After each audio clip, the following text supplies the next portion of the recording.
What's going on, everybody? It's that Irish dude. We're back with another video. This is going to be the start of a new series. It's going to be called the New Yorker Ranting. We're pretty much going to be just talking about like events, things like that, just my opinions on it. Things, I don't know, just like some random stuff. Kind of like what grinds my gears from Family Guy. It's like, just random stuff. Feel free to chime in, input your opinion on it and things like that, or what, the future could predict. This one is going to be about UFC 230. It's going to be at Madison Square Garden. And kind of what a disappointment the card has been so far. It's tough because, like, when you think about it, like, you have some really good fights. The card, looks absolutely stellar. On paper, it looks really good. But kind of a disappointment. There's no main event. There's no actual main event. We're going to go through a little bit of the history at Madison Square Garden with the UFC and kind of what lackluster it's been. If we look like right above me, this is UFC 205. This was the first event they ever had at Madison Square Garden. It currently holds the largest gate in UFC history. And that's out of every stadium, every arena, things like that. And if we'll go through the quality of the card, because there is a huge gap between 205 and the following year, 217, and now. Those two cards, stellar, great, fantastic main event, fantastic fights. And 230 has fantastic fights, but trash main event. And we'll go into that later on. But if we look at 205, right? Alvarez versus McGregor. Lightweight title, UFC at MSG. It was the big one, right? The big one. Fantastic main event. You had your biggest star at the time who was available on the main event slot. And then you look at the co-main. Tyron Woodley versus Stephen Thompson. Tyron Woodley at the time was considered this, like, knockout beast, and he was just going to do great things. He was going to do fantastic things. Stephen Thompson, this undefeated karate striker who has this ridiculous talent. Dude's got, well, not undefeated, but he was on he was undefeated at for a time, but his only loss was to the current middleweight champion. So I'll get my facts straight on that. But the dude was riding a ridiculous win streak. He was doing fantastic. He earned himself a title shot. He was seen almost as unbeatable now, and he was going up against Tyron Woodley, who, like I said, was this knockout beast. And that's your co-main event. You have a fight that's almost as stellar, if not as stellar, has a lot of merit to it. And then you have your third title fight. Also, first time in a very long time that the UFC held 3 title fights on the same card. It was almost unheard of, especially at Madison Square Garden. They went on to do it big, do it right. It was awesome. And you had Joanna Jędrzejczyk, who was this beast of a strawweight, versus Karolina Kowalkiewicz, who was this, like this gritty fighter who could take a shot, and she was, very durable. And then you have Chris Weidman, Yoel Romero. Chris Weidman, this hometown guy, just having a great time. You have Miesha Tate and Raquel Pennington. Miesha Tate was the former champ, and Raquel Pennington was just an up-and-comer. She's pretty good. And then you look at, that was your main card, right? So you have your main card there, which was good. It was a great main card. And then you go to the prelims, right? You had Frankie Edgar and Jeremy Stephens, which was a great Frankie Edgar, Jeremy Stephens, great fight to headline the prelims. Frankie Edgar, who was a legend, Jeremy Stephens, who was, working his way up, was, pretty much on the borderline of a title shot if he had beaten Frankie. So that was a great fight. And then you have Khabib Nurmagomedov, who is this undefeated monster at the time, who was, I believe, 24-0, and just ridiculous, just plowing through people. And he did take, extended layoffs due to injuries and things like that, but came back, looked great, took on Michael Johnson. Great fight. Then you had Rafael Natal versus Tim Boetsch, Vincent Lequay versus Belal Muhammad, Jim Miller, Thiago Alves, Liz Carmouche, and Caitlin Chookagian. Great card, just overall, and it performed well. The fighters did their job. It was a great night. The fight of the night went to Woodley and Thompson, which ended in a draw. Conor McGregor gets a second round knockout as expected. No one thought he was going to be able to handle. A lot of people didn't think he was going to be able to handle Eddie's wrestling. Handled it, knocked out Eddie Alvarez, and dominated him essentially. And then you had Joanna, who just went this back and forth fight.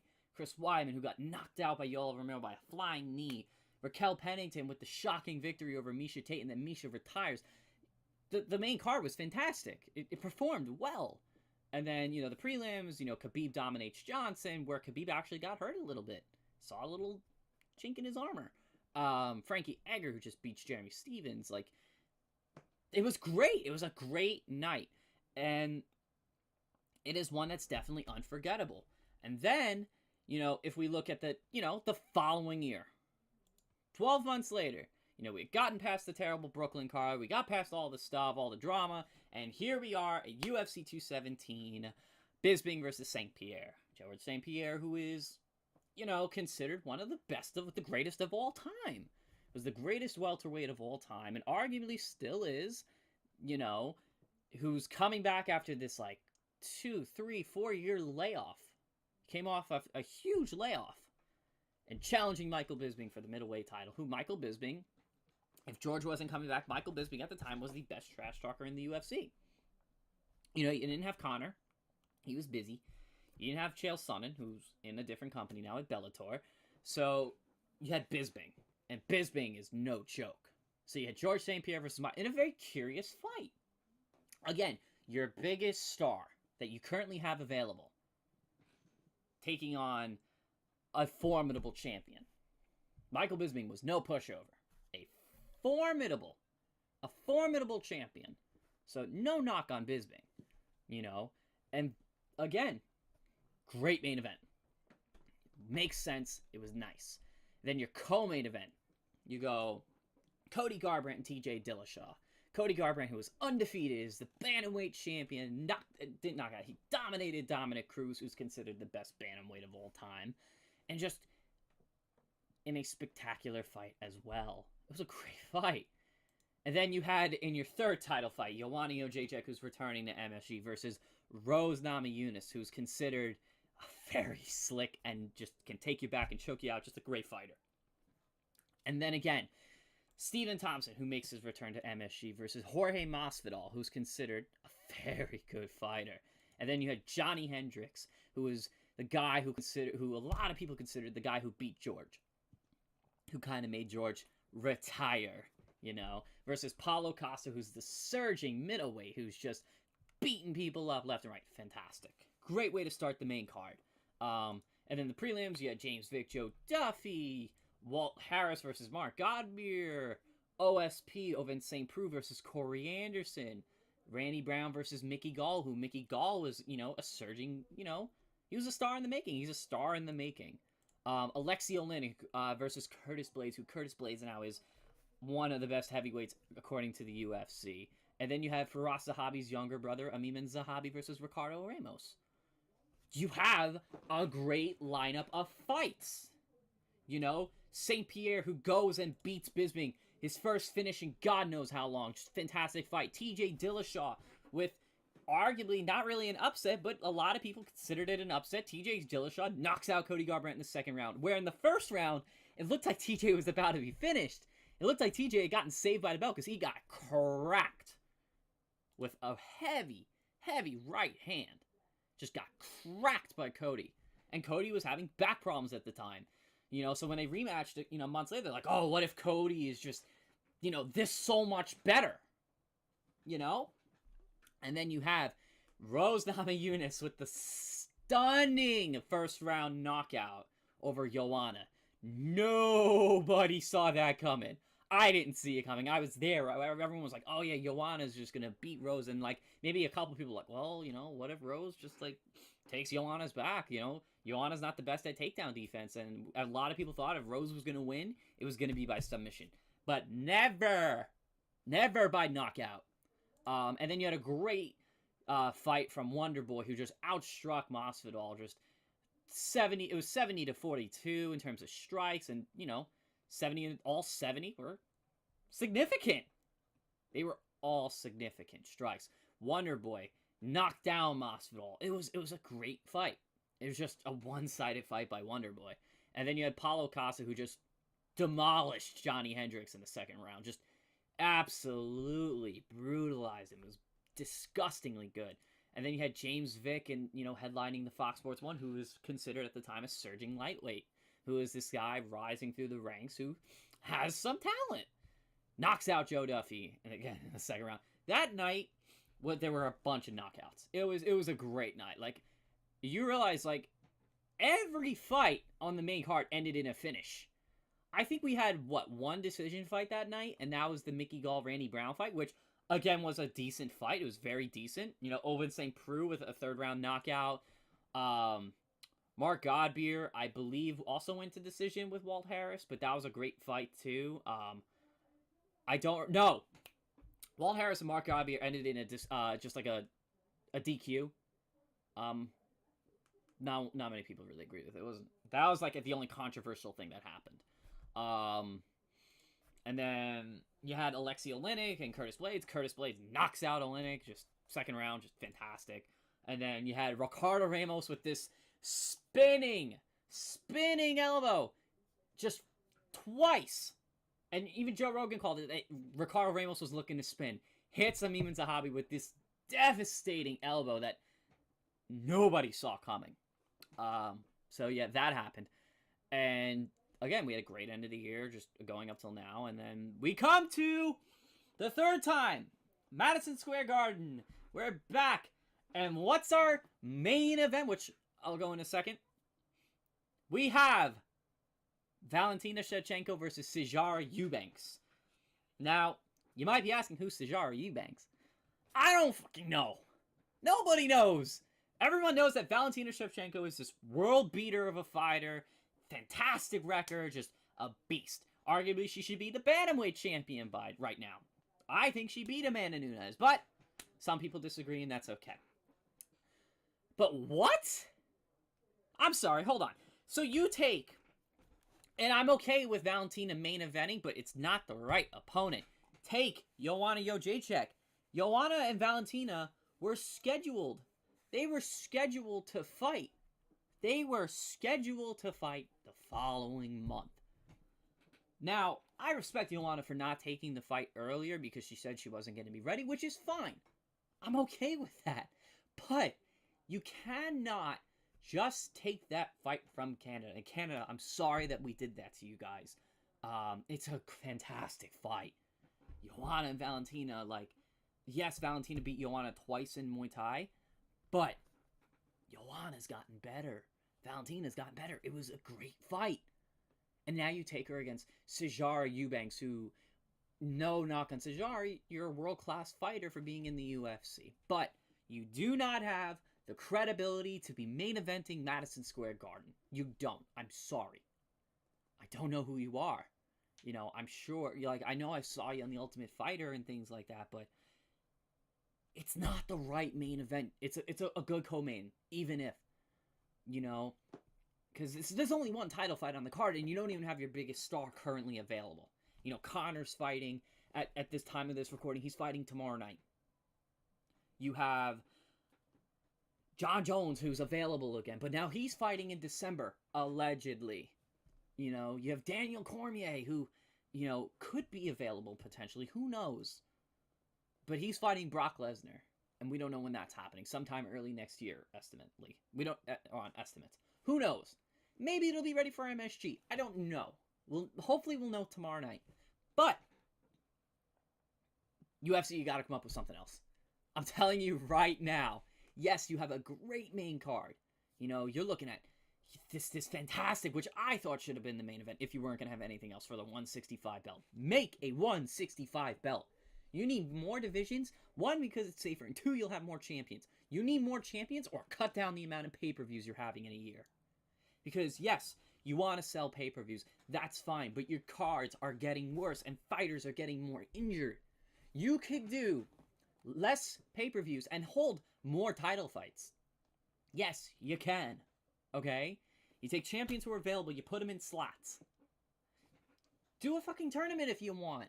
You'll have the opportunities, but you gotta cut down on the amount of pay-per-views. You don't have to change fight nights. You can have one fight night a month, or two if you want. I wouldn't do two. I would do one. and then have a pay-per-view once a quarter. Once a quarter, if you do 4 pay-per-views in a year, every 3 months, or even if you want to do one every 2 months, you can do 6 pay-per-views a year. You'll have more champions. Less, you'll make more money. You'll sell out more because people are going to want to be at the pay-per-views. If you take a title fight like this, and you had this issue in Brooklyn the first time, when you took Holly Holm versus Jermaine Durandame. Now, no knock on Holly Holm. I think Holly's a fantastic fighter. But that was not, again, a fight to main event.